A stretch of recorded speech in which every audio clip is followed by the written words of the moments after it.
You've probably seen it 100 times. Dad tosses the baby in the air, baby screams, but it's not the scared kind of scream. It's the kind that means again, again, again. And you laugh because it looks like nothing, just dad being dad. But here's what's actually happening. In that moment, your baby's brain is doing something you'd never guess. It's not just having fun, it's learning how to handle fear. It's deciding right then whether the world is a safe place to take risks in. Scientists who study infant brains have a name for this kind of play, and once you understand what's going on underneath it, you'll never look at dad roughhousing the same way again. Here's the setup. Every baby is born with a part of the brain called the amygdala. Think of it as the body's alarm system. It's the thing that fires off when something feels unsafe. A loud noise, a sudden drop, a stranger's face. Now, when dad swings the baby up high or bounces them hard on his knee, that alarm system fires. For a split second, the baby's brain says danger, heart rate spikes, little hands grip tight. But then, nothing bad happens.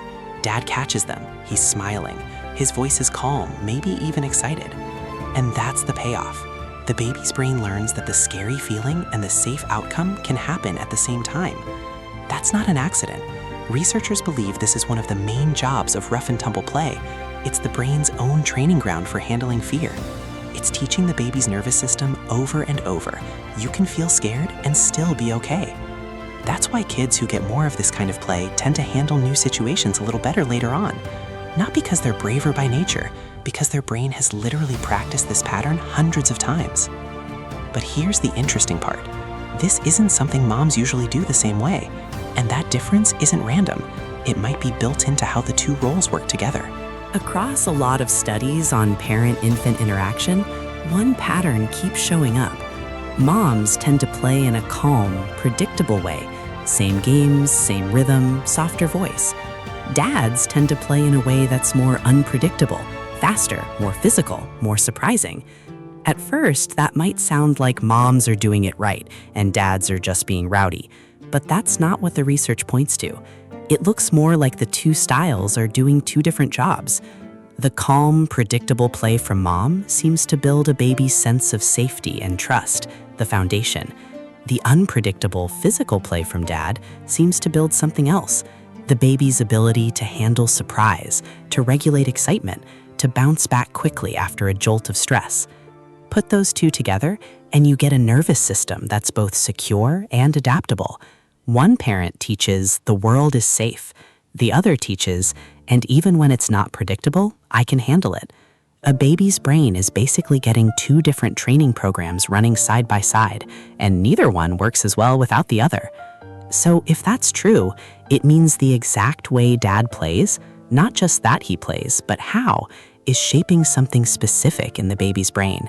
And that brings us to the part most parents have never even heard of. Every time this kind of play happens the same general way, toss, catch, laugh, repeat, the baby's brain is quietly building something scientists call a predictive model. In plain words, the brain is taking notes on patterns so it can guess what happens next. After enough repetitions, the baby doesn't just enjoy the toss, their brain starts predicting the catch before it happens. And that prediction is the whole point. A brain that can predict, this feels scary, but it always turns out fine, is a brain that's learning to trust its own read on risk. This is a big deal because that same skill, predicting outcomes and managing fear in real time, is exactly what shows up later as confidence in new situations. The kid who tries the new slide at the playground without freezing up. The kid who can get knocked down and get back up without falling apart.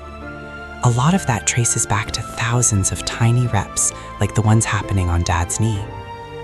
Now, here's where it gets a little more serious, because this only works if one part of the equation is in place, and it's the part most people miss completely.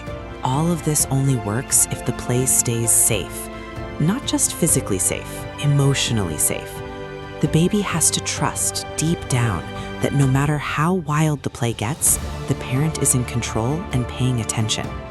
If a baby is tossed around by someone who isn't reading their cues, someone who keeps going after the baby's had enough, or who plays too rough when the baby's tired or overstimulated, the exact same activity can flip from brain training to genuine stress. Same toss, same bounce, completely different message to the brain. Instead of learning, I can handle this, the baby starts learning, I can't predict what happens to me. And that's not a small difference. Over time, one pattern builds confidence, the other can build anxiety. So the magic isn't really in the roughness, it's in the read. A dad who's tuned in, who slows down the second the baby's laugh turns to a whimper, who ramps back up when the baby leans in for more, is doing something incredibly precise, even if it feels totally instinctive. Which actually answers the question we opened with. What is your baby thinking when dad plays with them?